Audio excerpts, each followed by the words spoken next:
All right, folks, the jury's still out. I couldn't help myself. Not only did I bring a bale of the sorghum baleage to the steer lot, to the 7 steers and the 2 heifers, but I brought one out to the beef herd as well. The jury is still out. I'm not concerned, but I don't know. Don't ask me what I was expecting.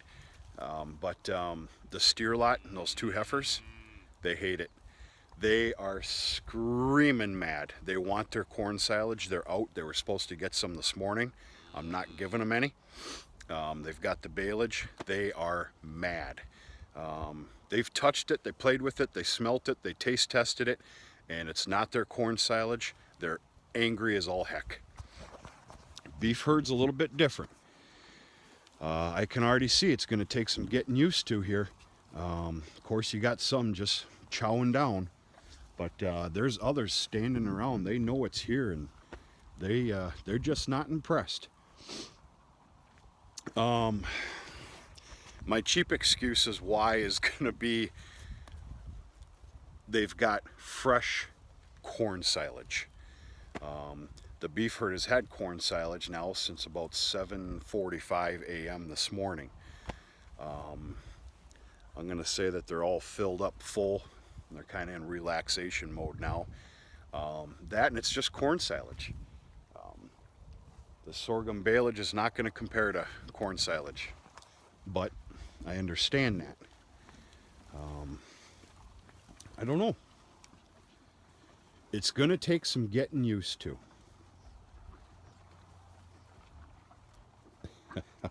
I guess I was half expecting to be run over on the tractor and booted out of the way when I brought this stuff in, and yeah, we all think like that sometimes, you know. Wow, is this stuff pungent? It smells good. It's a weird smell. There's nothing wrong with it. It's almost like I almost want to call it a sauerkraut.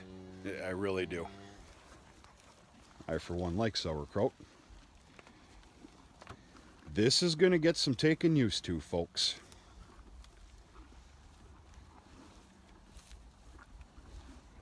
Not for some of these girls.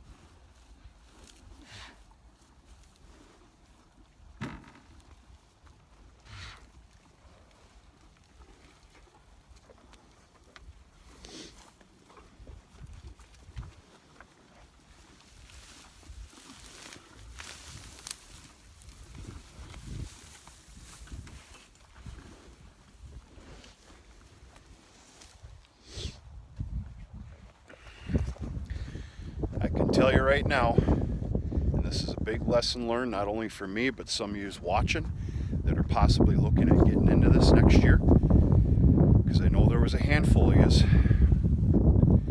I baled that way too wet. That's the first crop right there, and that's the second line. I blocked myself into the first line. That's the second line. Folks, I baled it way too wet. So if anybody's depending on me for an education, which go back to the videos and take a look at it and gain one.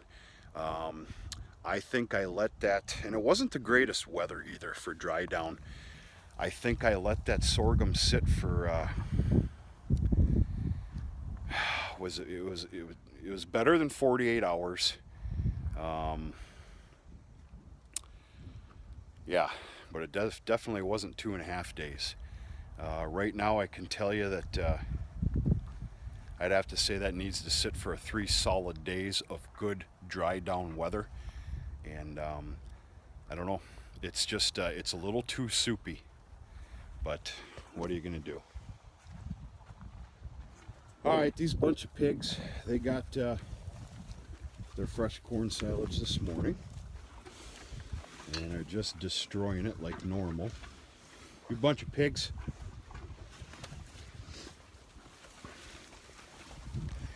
I got yelled at on a comment not too long ago about calling these cows pigs.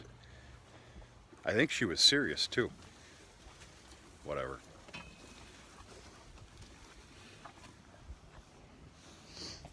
Good stuff. Somebody also left a comment about feeding this corn silage before it actually truly ferments. That's not a problem. These cows absolutely love fresh corn silage. It doesn't have to be fermented. And the reason that I'm feeding this out now is because we have to continue the corn silage, and this is coming out of the 18-footer, which we've been feeding out of now for quite some time. Folks, there is only 3 to 4 feet worth of this new corn silage in there. So it won't be but another a week, less than a week, and it's going to hit the corn silage that we were feeding out that is all fermented. There's no problem with feeding this corn silage. The cows absolutely love it.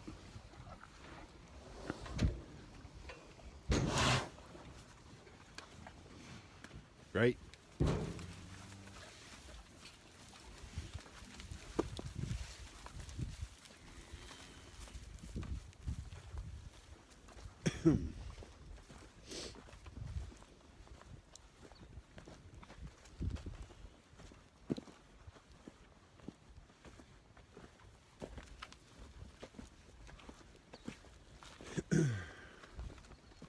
Oh, settle down. And you're missing your ear tag, ain't you?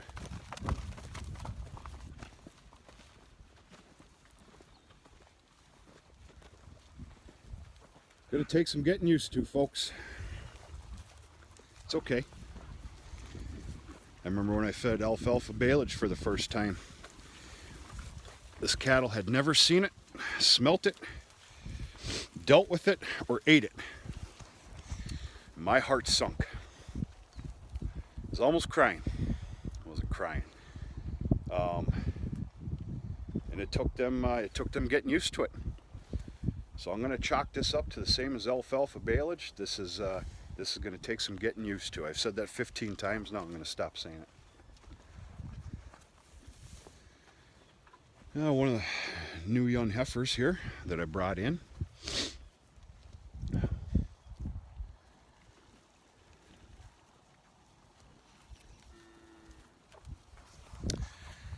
Folks, I'd have to say success. It just, it's going to take a little time.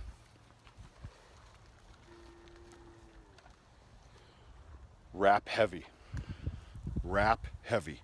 Spend the extra, I'm going to say spend the extra $100, depending how much you're wrapping. Wrap heavy. And on the ends, I'm extremely happy with the ends, the end that I opened up this morning.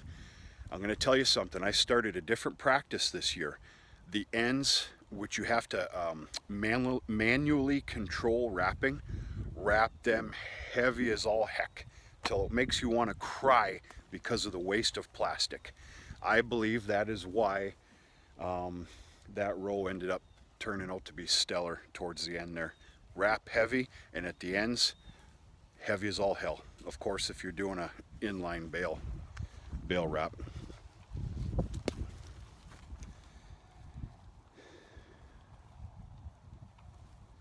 Yeah, there's a sorghum, folks. We'll see how this goes, but I now see this being a daily thing. A 1 bale a day supplement to begin. There'll be a point where we're going to cut corn silage off. I'm going to call it, probably late December. And it's possible they'll be getting 2 bales of this a day with dry hay. As far as I'm concerned, for every bale of baleage you feed, there should be a bale of dry hay. Very important. That's just my wisdom. I don't know if it's worth anything. So, all right, folks, I hope you enjoyed. Hope it didn't scare anybody off too bad here. It's going to take some getting used to. I look forward to doing another video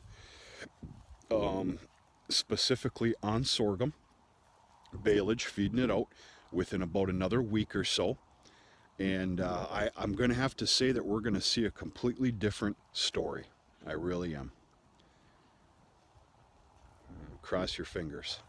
All right, folks, happy Sunday to you. Hope everything's going okay. I'll talk to you sooner than later.